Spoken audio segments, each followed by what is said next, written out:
The first thing Zara noticed about him was that he didn't try, not to impress, not to explain, not even to pretend he was okay. He just sat there, arms folded, expression unreadable, like someone who had already decided the whole thing was pointless, but showed up anyway.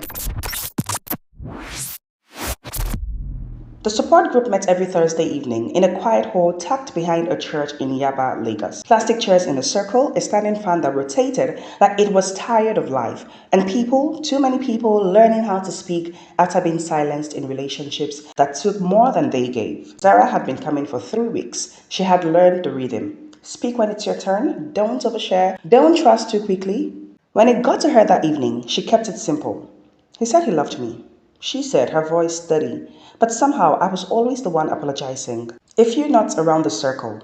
When it got to him, he leaned forward slightly, resting his elbows on his knees. She didn't raise her voice, he said. Didn't insult me, nothing obvious. A pause. But I stopped recognizing myself around her. That drew a different kind of silence, the kind that sat heavier. After the session ended, people began to drift into small clusters. Zara stood by the entrance, scrolling through her phone, not really reading anything, just waiting for the usual crowd to thin out. Do they always clap at the end like that? A voice asked beside her. She looked up. It was him.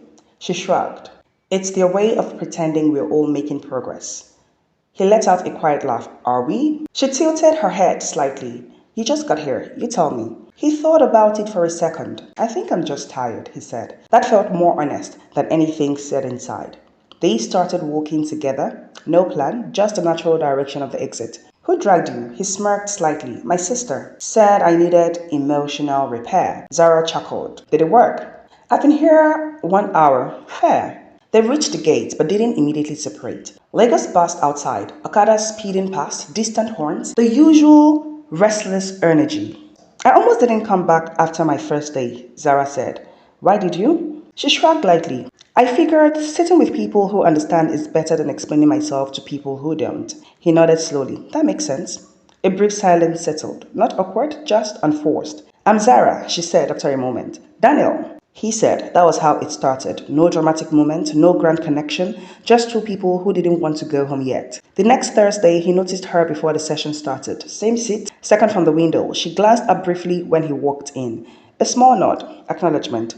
After that, it became a pattern. They walked out together. Conversations came easier with time, not deep at first, just safe topics. Work, traffic, footsteps around Yaba. Things that didn't hurt. One evening, while sitting on a low concrete bench outside the hall, Daniel said casually, I don't think I'm doing relationships again. Zara didn't react immediately. Same, she said after a while. He glanced at her. Completely? She leaned back slightly, looking ahead. I don't have the energy for it, she said. All that emotional investment just to end up drained? He nodded. Exactly. She hesitated, then added with a small, ironic smile. If I ever have a child, it will probably just be on my own terms. No pressure, no drama. Daniel let out a quiet laugh. Honestly, that sounds peaceful. They didn't dwell on it. It wasn't a declaration. Just two people admitting they were done, hoping for something that had hurt them. Weeks passed. They started meeting outside the group. Sometimes before sessions, sometimes after, sometimes on completely different days. They tried a small restaurant once, then another. Walks became longer, conversations deeper. Zara found herself laughing more, Daniel found himself listening more, and without realizing it, they began to replace the group. One Thursday, Zara didn't feel like going in. She stood outside, looking at the hall.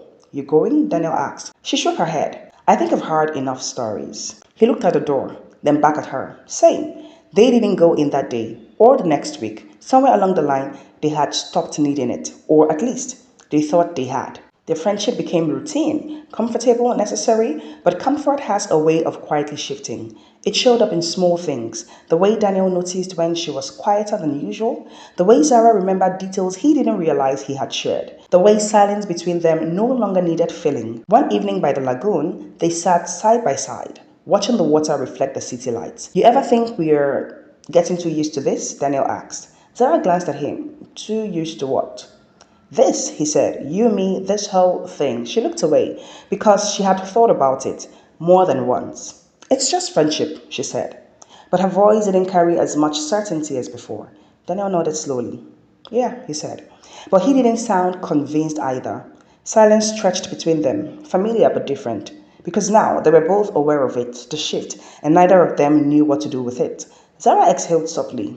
I meant what I said before, she added, about not wanting all that again. Daniel nodded.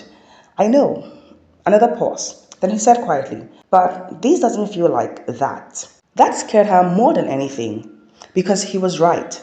This didn't feel like the chaos they had escaped. They didn't feel like losing themselves. They didn't feel like pain waiting to happen. It felt safe, real, steady.